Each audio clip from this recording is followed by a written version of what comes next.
Comment tester une pompe de lave-vaisselle? Un des problèmes récurrents d'un lave-vaisselle, c'est l'erreur F15.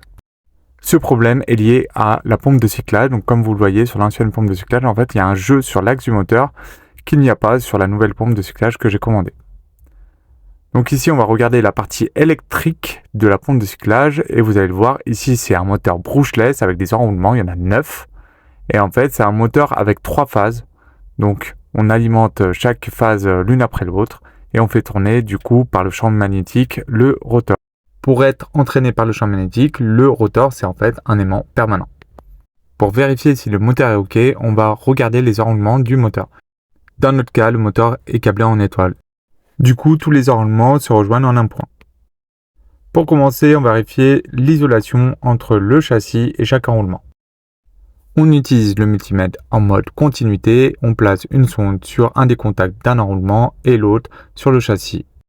Si on obtient l'infini, c'est OK. Si on obtient autre chose, ça veut dire qu'on a un problème d'isolation.